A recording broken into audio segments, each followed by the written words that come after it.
Okay, this is the video that goes with the lesson from using GEMDAS on DESMOS.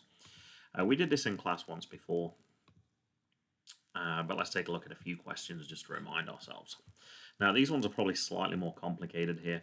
So the main thing is, and we can't quite see all the multiple choice answers here, but I can scroll down through them, is basically we're just going to type this in. Now, I deliberately made this an image so you can't just copy it. So we actually literally have to type in. So 9. Now, don't put the X as times or else you get something totally different. So we're going to go to our little keyboard here. And there's the times. Now, we do actually have this symbol on our keyboard, but every time we see any type of bracket, no matter which one it is, I would personally recommend just using the open parentheses. I think that's going to get you the same answer, and it's probably easier than trying to find it. So on my keyboard, I have the same thing here, the brace that you see next to the 7. But I'm just going to go ahead and use parentheses, and whatever it says, I'm just typing it in.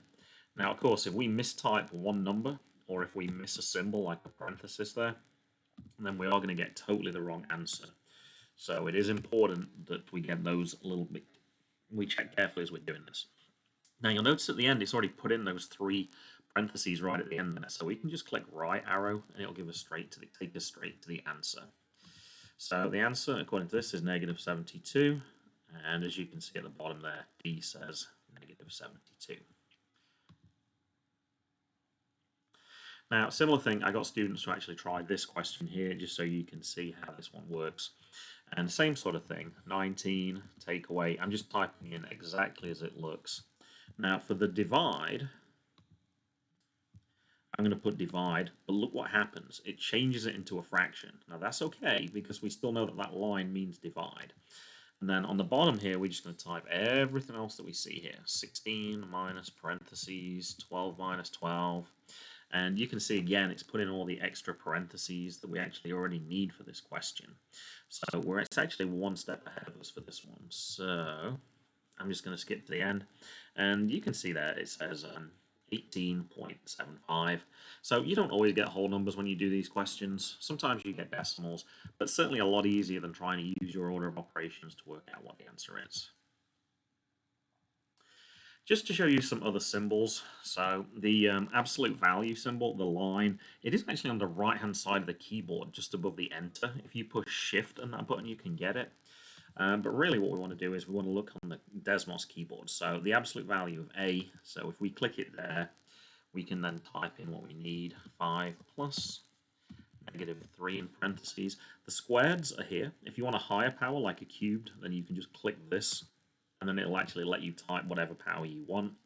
As I want squared, I'm actually just going to type 2 this time. But you can just click the squared button if you want that.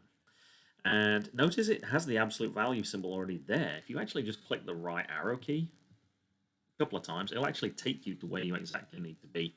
Or you can just go ahead and click the absolute value symbol one more time there. -12, and once again, you can see that it gives you the answer here pretty easily. As we start to get to more complicated questions, ones with fractions, we need to use that divide symbol, and you actually need to press it at the start of the question. So it's very tempting to want to type out the top and then push divide. So you actually push the divide at the start of the question, and you can see that it makes that fraction for you. So 4 plus 3 times by 2.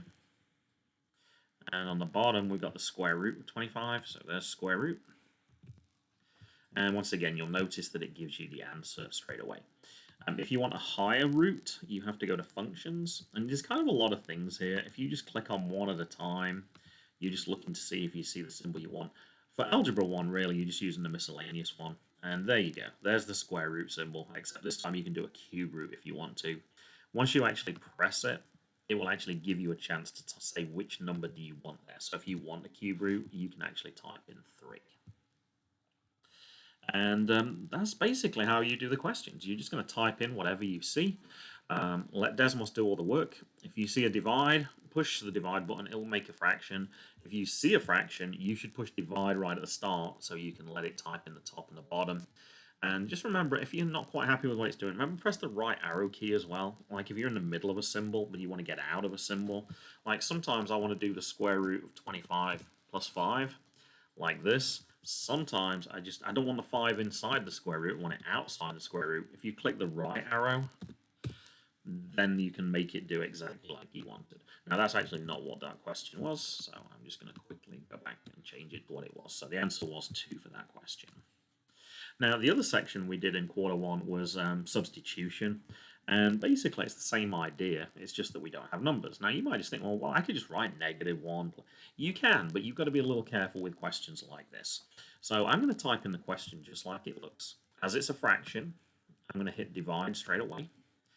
And I'm going to type in what it says on top. M plus n. Whoops, didn't quite get it right there. Let me delete that. So once again, just make sure you got it exactly as it appears. So for powers, I'm going to use this one. I'm going to type in the 3. And then this is another one where I want to use kind of like my right arrow key to get out of there. I move down to the bottom. I use my down arrow key. 1 minus n. Now this time you won't get an answer, but that's because you haven't told the computer yet what those values are. So if we type in m equals -1, and we type in n equals 3, and notice it will actually work out the answer for us, rather than having to substitute by hand. Sometimes that can be a little problematic, so good way of getting around that question. Type in the question as it appears, type in each value, and then it'll tell you what the answer is. Now that all works fine, until we actually get a question with, oops, let me correct that there, until we get a question like this. So I can try and do the same thing that I did before. Notice actually it's trying to draw a graph here. So if I do this for x and y, it's actually not going to work. So for questions when you're evaluating, you have to pick a different letter. So I'm going to use a and b instead of x and y. So I'm going to type in a. My cube root symbol, that's the one we saw earlier. It's over in functions and then miscellaneous. Say that you want the power of 3. Then you've got to use that right arrow key so you can get inside that root there. So instead of x plus y, I'm going to put a plus b. And instead of saying that x is 5, I'm going to say that a is 5. And instead of saying that y is 3, I'm going to say that b is 3. And then notice it will actually work it out for you as well. So just be careful. When you're doing questions with substitution, if it's any letters besides x and y, you can just type them in straight away. If you have a question that does use x and y, just remember to pick different letters. If there's 3 letters, you might even just want to pick a, b, and c. And that's a good way of getting around that problem for doing those types of questions. That's the little video that shows you how to do substitution, and it shows you how to use DESMOS. Try getting used to using the DESMOS. It will make your life much easier as long as you type them in accurately.